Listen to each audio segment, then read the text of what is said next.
Hey everyone, welcome to my YouTube channel different classes. आज हम लोग पढ़ने वाले हैं क्लास 12th का हिंदी इलेक्टिव का मॉडल सेट, जो कि झारखंड बोर्ड ने खुद इसको जारी किया है दोस्तों। ठीक है, इस वीडियो को शुरू से एंड तक देखिएगा। ठीक है, बहुत सारे क्वेश्चंस जो हैं आप सभी का एग्जाम में पूछा जाएगा। ठीक है, तो पूरे वीडियो को एंड तक देखिएगा।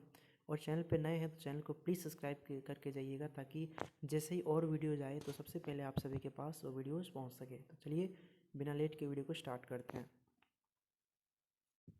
तो देख सकते हैं यहाँ पर इस प्रकार से कुछ यहाँ पर लिखा है। ठीक है, कुल प्रश्नों का संख्या, जो कि मैं एग्जाम मतलब पैटर्न को पहले ही बता चुका हूँ। ठीक है, कुल प्रश्नों का संख्या यहाँ पर रहेगा 52।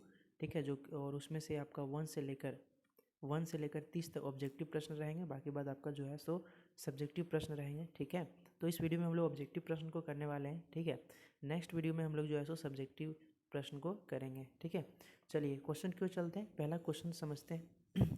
यहाँ पर देख सकते हैं कुछ इस प्रकार से। सबसे पहले आपको गद्यांश मिलेगा, जो कि आपको अच्छे से पढ़ना है, फिर उसका आंसर देना है। ठीक है, यहाँ पर देख सकते हैं ना, लिखा निम्नलिखित गद्यांश को ध्यानपूर्वक पढ़कर पूछे गए प्रश्नों के उत्तर दें।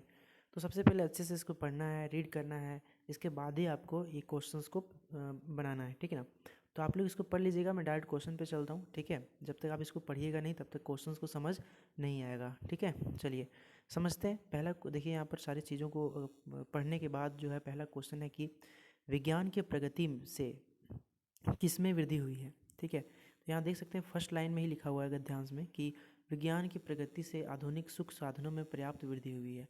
तो क्या हो जाएगा, सुख साधनों, यानी कि एक का आपका राइट आंसर हो जाएगा। 2 नंबर यानी बी, आधुनिक सुख साधनों में। ठीक है, चलिए नेक्स्ट क्वेश्चन के चलते हैं। इसी प्रकार आपको भी एग्जाम में छांटना है। ठीक है, दूसरा क्वेश्चन देखिए, विज्ञान की प्रगति हमारे लिए चिंता का कारण क्यों है?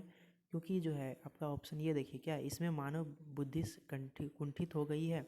और इसमें ऑप्शन बी हो जाएगा, शारीरिक स्वास्थ्य में गिरावट आई है, बिल्कुल सही।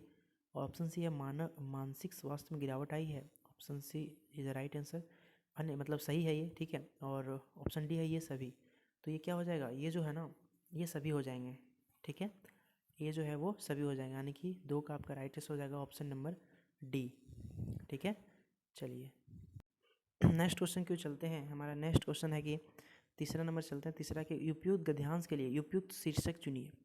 आपको इसमें एक शीर्षक चुनना है। ठीक है, तो शीर्षक क्या हो जाएगा इसमें अगर देखा जाए तो आप लोग इसको कमेंट करके बताइएगा, मैं वेट करूँगा। ठीक है, लेकिन मेरे अंदाज से ये होना चाहिए वैज्ञानिक प्रगति और आध्यात्मवाद, है ना, ये आपका होना चाहिए अगर शीर्षक दें तो। Option B. ठीक है, आपका जो है क्या शीर्षक दीजिएगा इसमें, 4 ऑप्शन में आप कमेंट करके बताइएगा। चलिए नेक्स्ट क्वेश्चन चलते हैं, हमारा चौथा क्वेश्चन की ओर चलते हैं। चौथा है कि विज्ञान जनित बुराइयों से मुक्ति कैसे मिल सकती है। तो कैसे मिल सकती है, ऑप्शन यहाँ पर सी जो है ना, इस राइट आंसर हो जाएगा। ऑप्शन सी में जो बोला गया है कि भौतिक और आध्यात्मिक उन्नति में संतुलित सामंजस्य स्थापित करके जो है हम विज्ञान जनित बुराइयों से मुक्ति मिल सकती है। ठीक है, चलिए नेक्स्ट क्वेश्चन के चलते हैं। हमारा 5वां क्वेश्चन है, यानी कि यहाँ पर सबसे पहले पद्यांश दिया हुआ है ना।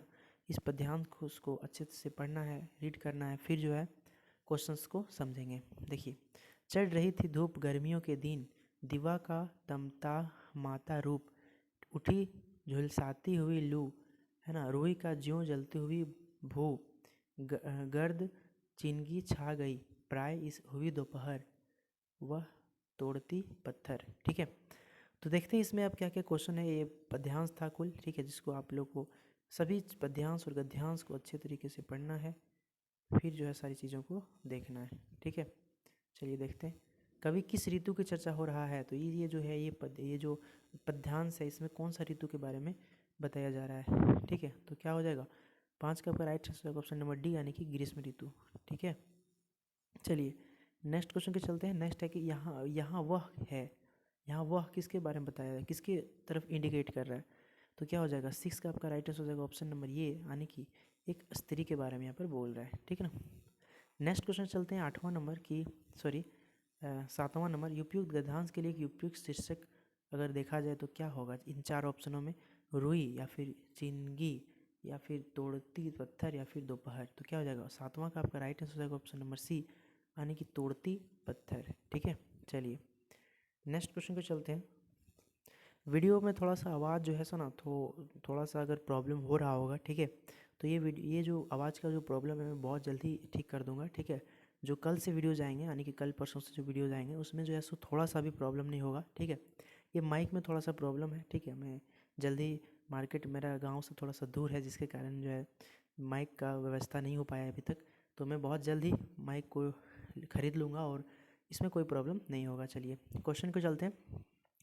क्वेश्चन हमारा नेक्स्ट है 8वां। यहाँ पत्थर किसका प्रतीक है? तो पत्थर यहाँ पर किसका प्रतीक हो जाएगा दोस्तों?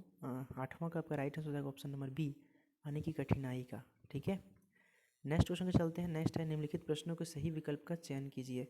प्राप्त संदेश का कूटवाचन कौन करता है? प्राप्त संदेश का कूटवाचन कौन करता है? तो क्या हो जाएगा? 9 का आपका राइट आंसर हो जाएगा ऑप्शन नंबर ये, यानी कि प्राप्तकर्ता, ये जो है कूटवाचन करता है, ठीक है। नेक्स्ट क्वेश्चन के चलते हैं 10वां कि लाइव शब्द का अर्थ है। लाइव, लाइव शब्द का अर्थ क्या हो जाएगा? देखते हैं जी। 10 का आपका राइट आंसर हो जाएगा ऑप्शन नंबर ये, यानी कि जिसका सीधा प्रसारण होता हो। जैसे आप लोग मूवी, जैसे ये न्यूज़ वगैरह में देखते हो ना, वहाँ पर लिखा रहता है लाइव, ऐसा, यानी कि जिसका सीधा प्रसारण किया जा रहा हो, जो चीज़ वहाँ है उसे जो है सो डायरेक्ट आपको दिखाया जा रहा है, उसी को हम लोग कहते हैं क्या चीज़? लाइव, ठीक है। चलिए नेक्स्ट क्वेश्चन पे चलते हैं। हमारा 11वां क्वेश्चन है कि सबसे ऊपर बाईं ओर प्रेषक पत्र भेजने वाला का नाम व पता लिखा जाता है। इससे किस पत्र में लिखा जाता है? मतलब अगर पत्र जब हम लोग लिखते हैं तो सबसे ऊपर यानी कि बाईं ओर प्रेषक, यानी कि जो पत्र भेजने वाले होते हैं उसका नाम और पता लिखा जाता है। तो ऐसे किस पत्र में लिखते हैं हम लोग, ठीक है। तो 11 का आपका राइट आंसर हो जाएगा ऑप्शन नंबर डी, यानी कि व्यक्तिगत पत्र में हम लोग इसका यूज करते हैं, ठीक है। चलिए अब नेक्स्ट क्वेश्चन के चलते हैं। नेक्स्ट हमारा है, ये था आपका 11वां क्वेश्चन, ठीक है। 12वां क्वेश्चन देखिए, 12वां में क्या बोला है?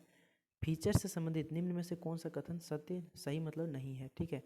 तो कौन सा कथन सत्य नहीं होगा? फीचर में लेख अपने विचार डाल सकता है, फीचर लेखन का एक तय ढांचा या फॉर्मूला होता है, फीचर का मुख्य उद्देश्य मनोरंजन करना है, या फिर फीचर आमतौर पर समाचार रिपोर्ट से बड़े होते हैं, ठीक है। तो क्या हो जाएगा? 12 का आपका राइट आंसर हो जाएगा ऑप्शन नंबर बी, यानी कि फीचर लेखन का एक तय ढांचा या फॉर्मूला होता है, ठीक है। 12 का आपका ऑप्शन हो जाएगा बी नंबर।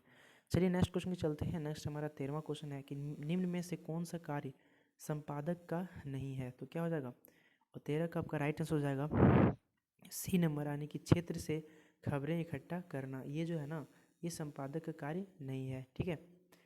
चलिए अब अगला क्वेश्चन पे चलते हैं। अगला क्वेश्चन है कि जनसंचार माध्यमों का प्रमुख कार्य क्या है?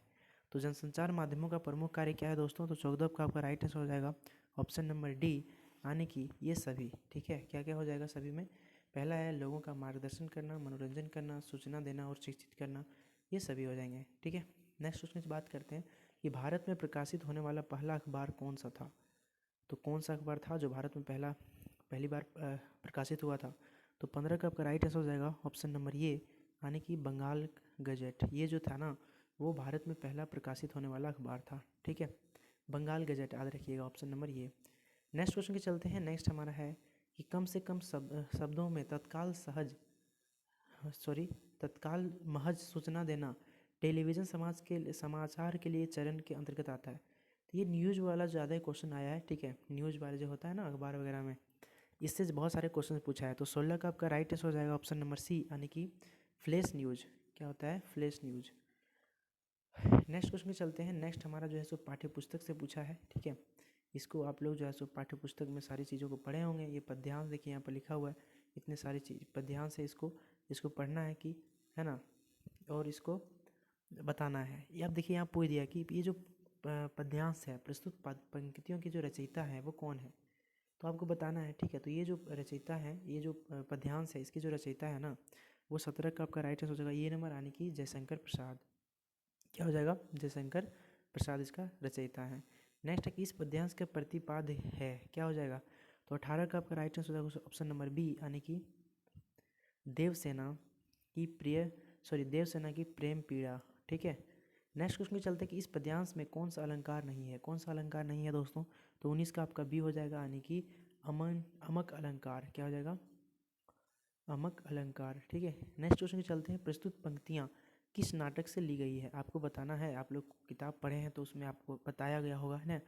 प्रस्तुत पंक्तियाँ जो है किस नाटक से ली गई है? तो 20 का आपका राइट आंसर हो जाएगा क्या चीज़? ऑप्शन नंबर ये, यानी कि संकंद गुप्त, ठीक है। नेक्स्ट क्वेश्चन में चलते हैं। नेक्स्ट हमारा देखिए, निम्नलिखित गद्यांश को ध्यानपूर्वक पढ़कर पूछे गए प्रश्नों के उत्तर दें। इस गद्यांश को आपको अच्छे से पढ़ना है, समझना है और अच्छे तरीके से, है ना, दिमाग में लाना है, फिर उसको जो है सो क्वेश्चंस को जवाब देना है, ठीक ना। देखिए 21वां क्वेश्चन है, प्रस्तुत पंक्तियाँ किस पाठ से उद्धृत है, मतलब ये जो पंक्तियाँ हैं ये किस पाठ से लिया गया है। तो क्या हो जाएगा 21 का आपका राइट आंसर हो जाएगा ऑप्शन डी, यानी कि संवदिया। क्या हो जाएगा, संवदिया, ऑप्शन नंबर डी। चलिए नेक्स्ट क्वेश्चन में चलते हैं। यहाँ वक्ता कौन है, इस में वक्ता कौन है। तो 22 का आपका राइट आंसर होगा ऑप्शन नंबर बी, यानी कि बड़ी बहुरिया। अब नेक्स्ट क्वेश्चन पे चलते हैं। 23वां की, यदि माँ मुझे यहाँ से नहीं ले जाएगी तो मैं किसी दिन गले में घड़ा बांधकर पोखरे में डूब मरूंगी। यहाँ वक्ता का कौन सा भाव प्रकट हुआ है। तो क्या हो जाएगा 23 का आपका right answer option number C, यानी कि व्याकुलता का। क्या हो जाएगा, व्याकुलता का, ठीक है, ऑप्शन नंबर सी। अब नेक्स्ट क्वेश्चन बोलते हैं 24वां क्वेश्चन है कि यहाँ श्रोता कौन है। यहाँ पर श्रोता कौन है, अच्छे से समझना है। श्रोता यहाँ पर कौन हो जाएगा। तो 24 का आपका राइट आंसर हो जाएगा आपका ऑप्शन नंबर ये, यानी कि हरगोविंद, ठीक है, श्रोता है यहाँ का।